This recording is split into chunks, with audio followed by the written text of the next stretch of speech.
Selam Şayanlar. Selam. Bugün bizde konakta Kariyev tiyatro artisti Musa Kamalov. İsenmisiz? Koynar selam sizge de. Musa abi, yangi sezonda bolalar için premyer hazırlıysiz diye bilem. Әйел Жәмел нәк шулай. Алла берса, өзіміздің театраль сезонны 28 сентябрь күні нәк міне премьерадан бір бақытлы күнім деп аталған спектакльдан башлап жіберге есеплейбіз. Şep, sizin için en бәхетле көн нинди була? Бақытлы күн түшінчесіне келгенде енді меңа қалса ол түрлі күшінікі түрліше енді айрыша балаларныкі бір түрлі, үлкендернікі өзіне бір түрлі бұладыр енді. Енді міне бұл спектаклі біздің есіміне келгенде біз енді аны балалар көзлігінен шығып бұл спектакльға есім бердік бір бақытлы күн деп. Ол енді міне әйтіп кетері керек шол бала шақ әлі бір нендей мәшақатлар жоқ, әти әне янда, шулай ук әби бабай қырында, әбінің тәмні қоймағын ашап, сүтін ішіп, ертен әтеш тауышларына уяну, міне шунардан да меңа қалса, енді бала шақта шунардан да бақытлырак күн жоқтыр деп ойлаймын мен. Bu бақытлы ғайледе кімдер яши? Бұл бақытлы ғайледе ол әтті, әни һәм оларның балалары бұл енді бір тұлы ғайледе бейтірі керек. Сіз өзіңіз қайсы рөлді кім болып ойнайсыз? Мен енді бұл бір бақытлы күнім деп аталған спектакльда ғайле башлығын әти рөлін ойнайым, әти рөлін башқарам. Спектакль бик үзенчәлекле булырга ашаган. Бұл спектакль біздің бик тә үзенчәлекле, чөнки ул біздің театрыбызның бәләкәй залында башланып китә инде ул әле сез келген біздің тамашачыларыбыз театрға, театрның бәләкәй залына кірерге үлгермей, инде шушы спектаклебезнең халәтенә кіріп шумалар, ул инде әйтеп китәргә кирәк, аларны без Габдулла Кариев театры артистлары қаршы алабыз, әлі спектакль башланмаған күйінше.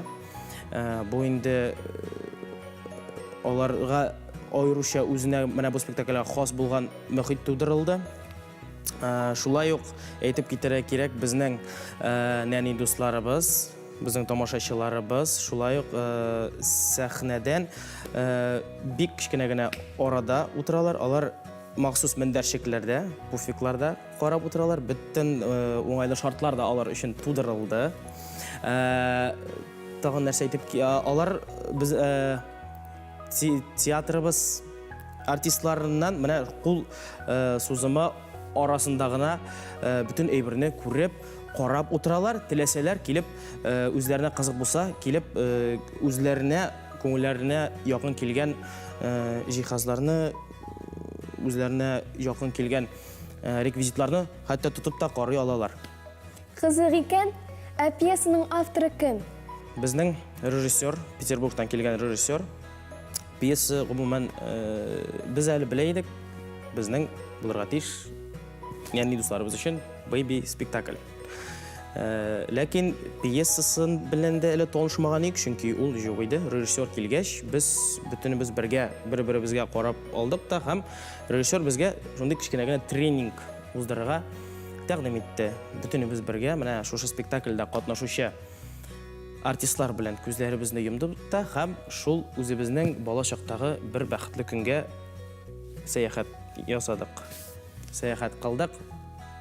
Һәм ни гаҗәп, соңыннан инде без күзләребезне ачтык. Безгә бер 5-10 минут вакыт берилде һәм күзләребезне инде ачкач, бөтенебез дә сөйли башладык.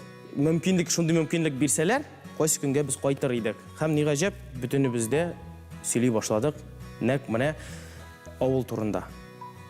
Үзебезнең иртән әтәч кычкыруларына уянуына, әбиебез турында, бабабыз турында иртән торып пишәнгә барулары, су керүләре һәм булар бөтенебезнең дә уй фикерләре туры килде һәм инде менә шушыннан бөтенебезнең көче белән бу спектакльгә пьеса язылды.